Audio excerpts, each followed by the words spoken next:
Hello, everyone. I'm excited to bring you this episode of the Nurse Converse podcast. I am Josh Condado. I am here with my two co-hosts, or I should say two guests, Jennifer and Colin. Sorry, Jen and Colin. The other two co-hosts of our podcast, Investing RN, where we talk about side hustles and how to avoid nurse burnout. And that is the theme of the episode today. We're going to be talking about how to avoid nurse burnout and how I think bringing side hustles into your career is going to make you a better nurse. Welcome, Jen and Colin. Thank you. What's going on? And it is Colin. It's not Colin ? It's just Colin. I didn't get that. All right. So here we're going to just talk about nursing and how I think it'll make you a better nurse if you have a side hustle, and some of the ways to avoid nurse burnout and some of the main causes of it. I believe, and this is going to be, we were talking about this before we hit record, I believe that money is the biggest reason for nurse burnout. And that's why I think bringing a side hustle into your career will help you avoid it. Colin disagreed with me. So what do you think brings nurse burnout the most? I don't necessarily disagree that money is like not at the root of it, but I think there's a lot of other factors within it, because I think that, ultimately, like, money is what drives people to work more, and then working more, I think, is what leads people to being burnt out. But I think that, just like for me, the politics of the hospital really burnt me out, and just a lot of the nonsense I had to deal with in bigger hospitals that I don't necessarily have to deal with now working in a smaller hospital.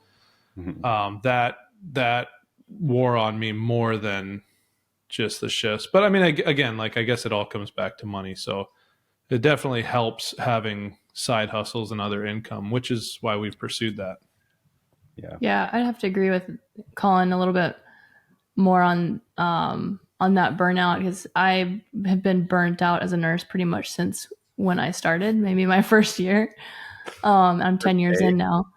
And I think it was more towards the work environment that I didn't like. And a lot of that, like Colin said, is kind of like the politics and just being overworked. And when I was new, I took every opportunity to call off. So to me, I was totally fine taking a hit on the paycheck just to not be in the environment. Yeah. And I should have said this in the intro. Jen is my sister. Colin's my brother-in-law. So that's kind of how we all know each other. So if you hear a little bit of joking and a little making fun of each other, that's why. It's because we do it all the time. It's the family dynamic. Yep. Yeah. So well, and then I think like to Jen's point, and maybe so early on, I think there's also a thing where there's so many different areas in nursing, and I think people end up going into one area thinking like Jen, for example, went into ER nursing. That's where I met her, we were working in an ER, and now knowing her much better, I don't think ER is a good fit for her. But I think some people get this idea in their head of like, oh, I want to be an ER nurse. I want to be an ICU nurse. And maybe it's not a good fit, but you get in there and then you maybe just stay there longer than you potentially should. And there's so many different things you can do. You can do home health. You can do telephone triage. There's just such a wide array of things you can do. And I think even just pursuing some of those other areas within nursing, or even just going to a different, like I'm still in ER like I was in the bigger hospitals, but it's a much different setting. And just that alone has minimized the amount of burnout I'm feeling. That's so true, because I've worked with a lot of unhappy nurses in the ER as well. And those nurses continue to stay in ER for years longer, when there are plenty of options within nursing that you can go to. I think a lot of people, like you were saying, kind of get stuck in the routine, and whether it's fear of trying something new or whatever it is being tied to that unit, there are a lot of other things that you can be doing within nursing that may fit you better just personality wise. Mm-hmm. And I think some people kind of get stuck on the next step also, like to be a flight nurse, you have to go through ER, I believe. To become a CRNA, you have to go through the ICU. And maybe that first step is not really a great fit, even though you have your eyes on what's in the future. Yeah. And I think a lot of people don't end up actually going to their desired career path, and they're just stuck in the ER, stuck in the ICU, and they really don't like it. Well, that happened to me. I was planning to do CRNA like you and Dad, and my next step was ICU, and I couldn't make that. Yeah, so I am a CRNA. We didn't plug that yet. So I'm a CRNA. Oh. Our dad's a CRNA, and that's kind of what Jennifer just alluded to. Jen, sorry. I've been calling her Jennifer my whole life, so it's hard for me to get out of that habit. It's okay. I'm actually going to go even a step further, because I also think that in hospitals, management needs to be better about recognizing when somebody isn't a good fit, and take it, like, work with those nurses to maybe find a better fit for them. But that involves management being, more involved on the floor, seeing the day-to-day activities. Because again, there's many times, and one of the things I know for Jen that led to burnout and just unhappiness during shifts was you had these people who were just, whether they were lazy or they're just not able to do the work anymore for whatever reason, age, whatever, or they were just checked out. Like, they wouldn't work as hard and it would drag down everyone else. And not to say that they couldn't be really good somewhere else, but I actually started as a new grad with somebody, and she had a pretty hard time getting going. And she was struggling in the new grad program to be in the ER, but she ended up in NICU, and she did so well in NICU because she could just focus on that one patient. And I think it was partly management at the time that recognized that and helped facilitate that transfer to the NICU, which ended up being an awesome fit for her. But I don't think there's enough of that. And I don't think there's, like, people are scared or, whatever. I don't know if it's a union thing that ends up avoiding that. But yeah, sometimes it's just time for people to move on, whether, I don't know, it's good fit or not. But you got to somewhat treat it like a business. Like, if you have an underperforming employee, they're kind of bringing down everyone else and the morale of everyone else. So, especially in units where, like, ER, it's very dependent on your team. Yeah. Mm-hmm. And ICU, I imagine, is like that too. Probably won't be a popular opinion, but that's how I feel. Yeah. So the title of this episode is Why I Think Side Hustles Will Make You a Better Nurse. And burnout is, my personal opinion is that burnout is primarily caused by either a lack of money or wanting to have more money. At least that's how I experienced it myself, is because I'm always trying to pick up an extra shift, and then you just kind of work yourself into a rage of burnout. I don't know if that's the right term for it. But so we'll let this be the segue into, like, side hustles. We all have a side hustle. We started a business together, and we've built it to where we don't have to work as much in the hospital. Granted, we're all nurses. We all love nursing to some degree. But the ability to choose whether or not you go in, the ability to choose when your work hours, I think that automatically makes you a better nurse, because when you're in the hospital, it's because you actually choose to be there. So what are your take on that? Well, as you were saying that, we all love nursing, I was thinking, I love being in control of my schedule. And thinking, going back to the side hustles, that's why I think that helped me within nursing, because I had more control over my schedule. I wasn't just on full time. That's really what caused a lot of burnout when I was fully in it. So creating the side hustle, you have a little bit more freedom. You have a little bit of side income. So like you said, you don't have to pick up that extra shift. And just for me, yeah, being a little bit more in control and being part-time or per diem was the excellent option for me. So I've done a couple side hustles. I started, like 8 years ago, I think 6, 7, 8 years ago. My first side hustle was photography. So I did photography for families, couples, weddings that moved into destination weddings. And for a little bit of time, I was fully out of nursing, just pursuing that side hustle that became my main job. But at the end of the day, I ended up working all weekends, and I didn't love that. But again, having the nursing background, I always kept my foot in the door. I always had a per diem job. I just slowly integrated that more when I needed more stable income and I didn't want to rely on working all my weekends, or if I had a gap in bookings, then I could easily jump back into nursing, which was really beneficial.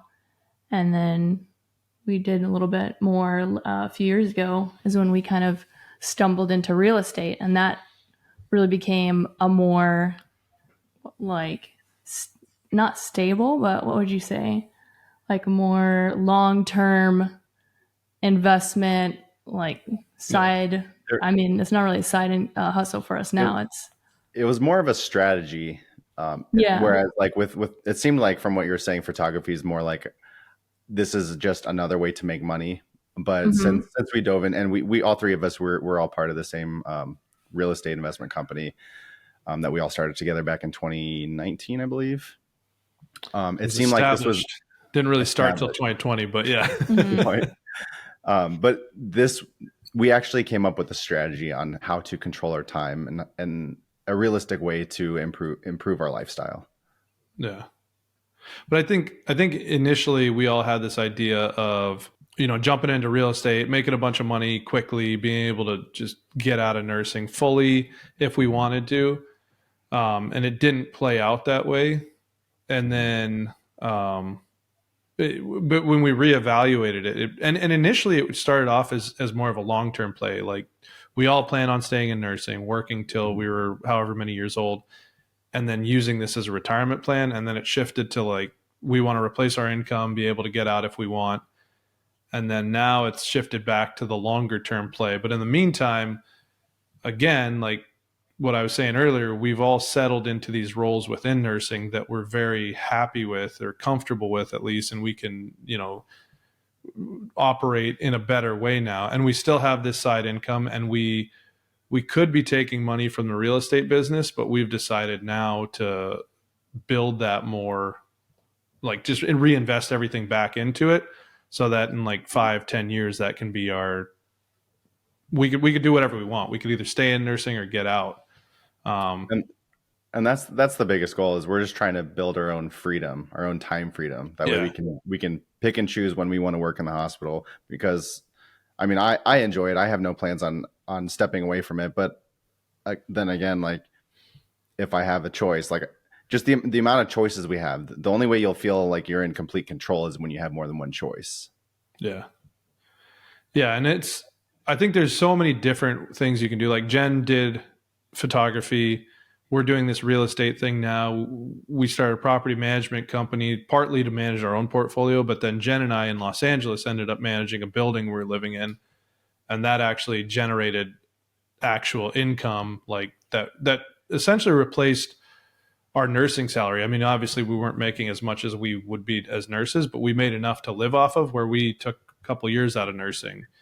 And, but it all kind of comes around to whatever's making the most happy. Cause then we started getting burnt out in that. And it's like anything you're doing, you can have this burnout if it's not, I guess, balanced well. Yeah. That was something we quickly found out when we started to pursue, real estate and side hustles, and even to a degree when I was doing photography. Everything is hard. You just have to know what hard works for you. So, we encourage you to start a side hustle, but we're not saying that's going to be easier. Yeah. But it may fulfill you more, and may, like Josh said, options equals freedom. So that has been something that's helped all of us in nursing. Yeah. And that way, when you are, and it kind of leads back to the makes you a better nurse, side hustles, is when you're in the hospital, it's because you choose to be there, because you actually enjoy it, and you can have the freedom to be there or not to be there. That way, when you are there, you're giving the absolute best care that you can. Yeah.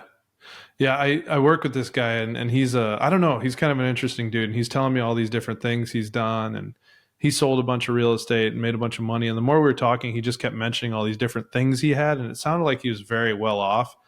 And at one point I was just like, dude, why do you work? It sounds like you're doing pretty well. It sounds like you don't necessarily need the income. Why are you working as a nurse? And he was like, yeah, just so I can buy bikes every year and my wife won't give me a hard time about it. So it's like, like that was his, and I'm sure he could use the money as well for his mortgage or whatever else it is. But, oh no, he didn't have a mortgage. That was a thing. But anyways, whether or not that's the only reason he's working, probably not, but that worked for him. And nursing can be so flexible when used right, that I think it's, I mean, we've both always, no matter what we've done, we've always kept our licenses current, because it's just such a great thing to be able to have and come back to. And I'm working per diem right now. If I want a month off, I just don't schedule myself for a while. I mean, obviously I'd have to talk to my manager, but it's just, there's that flexibility there, and it's great money when you need it. And then, it allows for so many other things. And we probably wouldn't have been as adventurous as we have been in business outside of nursing, like if it wasn't for that nursing background. 100%. That gave us a safety net to pursue something else. And funded our deals and all that kind of stuff that we've been doing. Yeah, and we haven't even talked about, so the vast majority of nurses work 312s, or I just threw that out there, but I think so because that's what I always did when I was a nurse. Yeah. And that extra 4 days per week gives you so much more free time to kind of dive into side hustles and try different things. But then you pair that with the nursing income, and you can work an extra shift to try out new things. I think that's kind of, there's not a lot of careers where you can actually do that and do it well. So stats. Well, so I have one big stat, and it's more about burnout. And we're talking about side hustles, burnout, because they go hand in hand so easily. But one stat that we have is that nearly half of all healthcare workers reported feeling burnt out in 2022, which apparently that's way up, because in 2018 only about 32% felt burnout, which even still was a lot higher than I would have expected. But that kind of goes back to where I personally think that money is the root of burnout. And just feeling, even if you don't really need the money. money and the whole COVID pandemic that happened between 2018 and 2022. Okay, maybe a little bit of that also. But again, like during that time, people were going after these huge contracts that were paying all this money, but some of those contracts were like 6-7 days a week. I think most of them were 4 or 5 days at least. Which you only take those contracts because of money. So exactly, boom, it goes back to the money being the root of all the burnout. And evil. All evil. And evil. Basically, everybody should just work for free. Yes. Yes. No, but yeah, I mean, I know we've seen it. And, I think that was like one of the things with us starting this podcast that we started, was just that we were seeing so many people within our network that were experiencing the same things we're experiencing. And there was really it seemed like there was no solution to it other than to just pick up more shifts. Like the only way nurses were kind of educated to make more money and to get ahead was by picking up extra shifts. But then if you're already feeling burnt out and you start working more, it just gets worse and worse and worse. And so we were seeing that. But now it's been interesting, when we're interviewing people, we're seeing all these different ways people have either combated the burnout, and a lot of people are still doing nursing with it. But it's like you were saying, like now they have this option whether or not they have to work. So now they have an outlet. And if you're feeling burnt out and nursing is your whole life, that's just contributing to the problem. Yeah. Yeah. And it's like, if you do anything that's risky, you're going to take a lot more risk if there's a really big safety net that can catch you. Yeah. And nursing is a huge safety net, whether it's the pretty decent salary that nurses can get, or just the amount of open jobs that are out there that are hiring. That's a massive safety net. And there's a lot of risk that you can take knowing that you have such a big safety net to catch you if you need it. Yeah. Yeah. And for the most part, it was interesting because we did travel nursing during COVID, and initially we took a job up Northern California, and it looked like we weren't going to get renewed. And then all of a sudden COVID hit, and there were just contracts everywhere. Everybody was getting contracts. We got re-signed. We were making good money. And then I think it was the end of 2020, beginning of 2021, for a short amount of time, I think they had upstaffed so much for a short amount of time, all the jobs dried up. And it was kind of interesting because I think after like having seen all these, it seemed like you didn't have to do much to get a job. And then all of a sudden there was a shift where there were no jobs for a little bit but around the same time we were having a kid. So I was able to move back home, and then I jumped into a surgery center close to home. So it was just, it's just interesting because I think I've seen other people that I know who have been laid off from their jobs in finance or other places like that. Mm-hmm. And they don't have that same kind of backup where they can just jump into, go work for another company or something like that. There just aren't as many options. And with nursing, that is one of the huge benefits, is there's just so many options if you're willing to go out there and look for it. Yeah. I think you kind of kind of mentioned it before. Like, so we have our own podcast and we interviewed a lot of different people and they all have side hustles. There's so many different ways to work inside nursing, but there's so many different ways to make money as a side hustle also. Like we had some people that are great. And actually a lot of these people that we've interviewed are also co-hosts of the Nurse Converse podcast. So there's some people doing really cool things in stocks.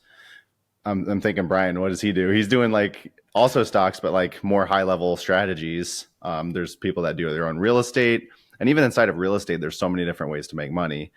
Whereas we have our own way, but there's a lot of other ways to make money inside real estate as well. Yeah. There's just so many different ways to make money in side hustles. Yeah. And it's just, I don't know, for me, I think what's been cool, because there's moments when I just miss my 36 hours a week, go home and have a good time. But I think there's a certain level of fulfillment that I get from building something for ourselves. So even though financially it hasn't changed our immediate like outlook in life currently, the real estate that we've been doing, it's just been a really cool thing to build this and to have that activity to do outside of nursing and just feel like we're making something and knowing that down the road it's going to turn into something else. And then, we just hired a friend of ours to come work for us full time. And that was cool. Just now being able to create a job for someone else who was also in a career. He's not a nurse or anywhere, in nursing, but he was in a job that it was decent. He was making decent money, but now he's working from home. He's got time freedom and his family travels. So now he can go travel with his family. He doesn't have to be home while his family's away. So it's just the opportunities that start opening up for yourself and for others. And the way it's brought the three of us much closer together and our families closer together. It's just really cool to see all the different variety of changes that happen when you start messing around outside. I shouldn't say messing around outside nursing, but we're very strategic. We were not messing around. Yeah. I know, stumbling into real estate and stumbling through real estate, but it's been good. It's been good. Yeah, it's definitely healthy to have something, especially if you're feeling burnt out outside of the healthcare industry, because that can contribute to the actual burnout, is not having anything, like Colin was saying, like for your own. Like we're a clock in, clock out.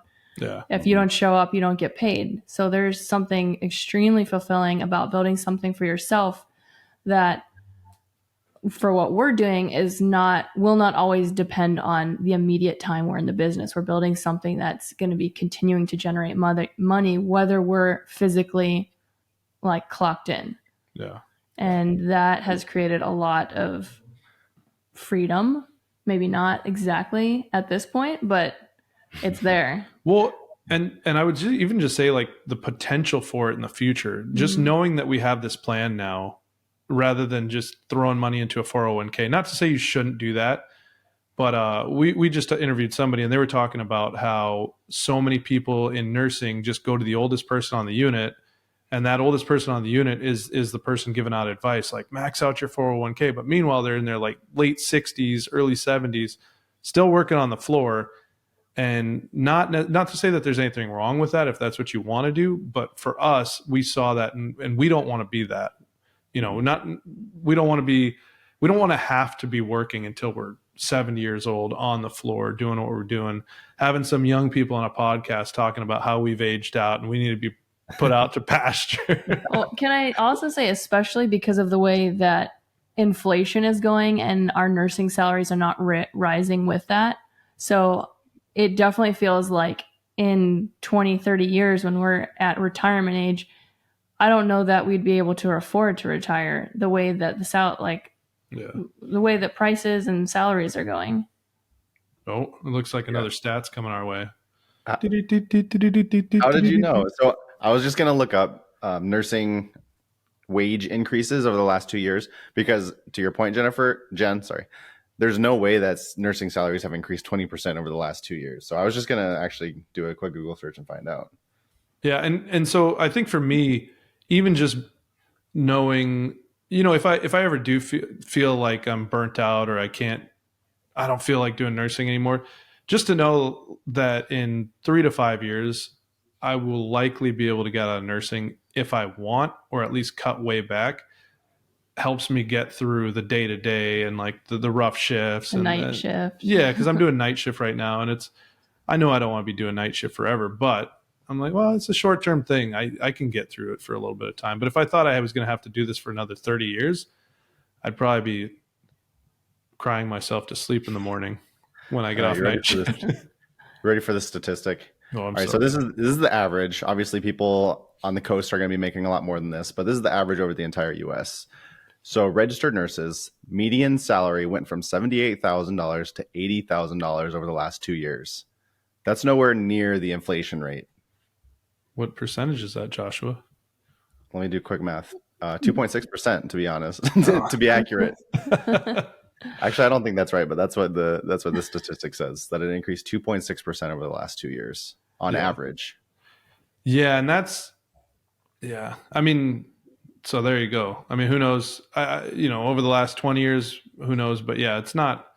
I mean, the town I grew up in Los Angeles, when I was a kid, I always thought if I can make $100,000 a year, I'll be able to buy a house in this neighborhood, live comfortably. And fast forward to when I was 25 or 30, I would have I'd probably have to be making, 250,000 plus whatever Jen's making, another 200,000 just to be able to afford a regular 3-bedroom, 2-bath home. So you really can't, as a nurse, if you're just doing your basic 3 shifts a week, 36 hours a week on a basic salary, you can't get too far ahead in the bigger cities. I'm sure in rural settings you can do all right, but even there, then your paychecks are much lower, and I don't know. Yeah, you're not getting paid the same. Right.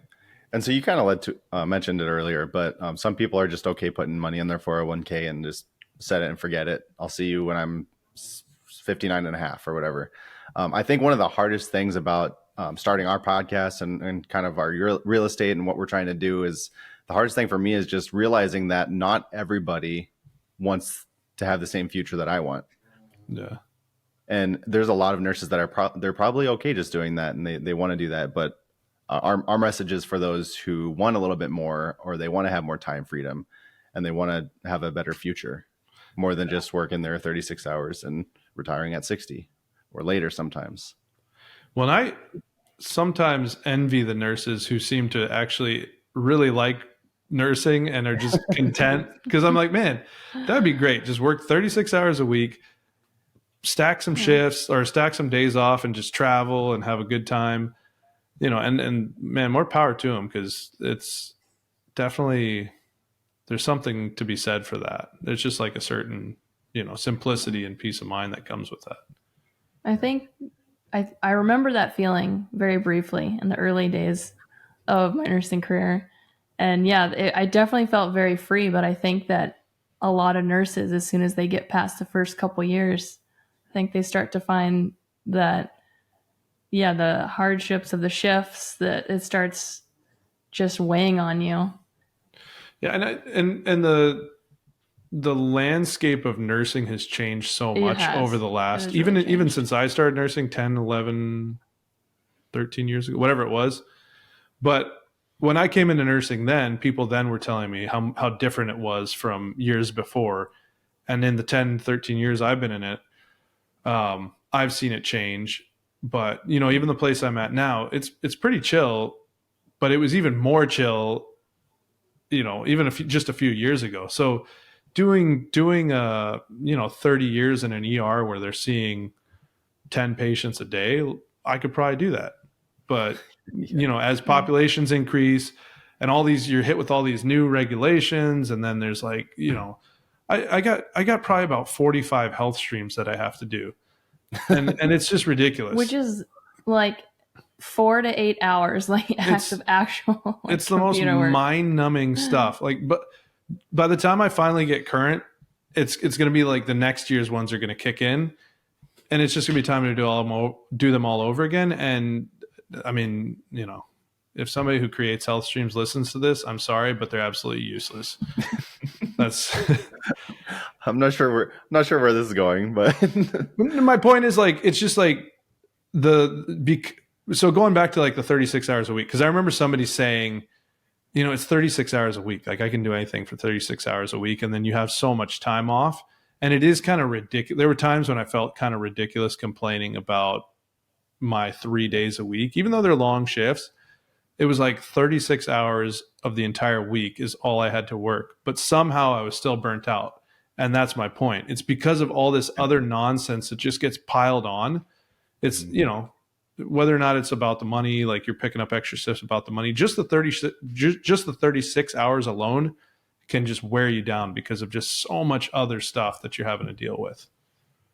Yeah. So understaffing, we didn't even talk about understaffing. Like, yeah, that's a whole nother episode. Don't even get me started. Well, I think we'll wrap this episode up. But if you guys have any interest in learning about other side hustles, we do have a weekly podcast at InvestingRN Pod on Instagram, and you can follow us there. We're on all platforms, and we have a weekly episode where we bring on different guests that talk about different side hustles, and we love to see you there. Thanks again for tuning in.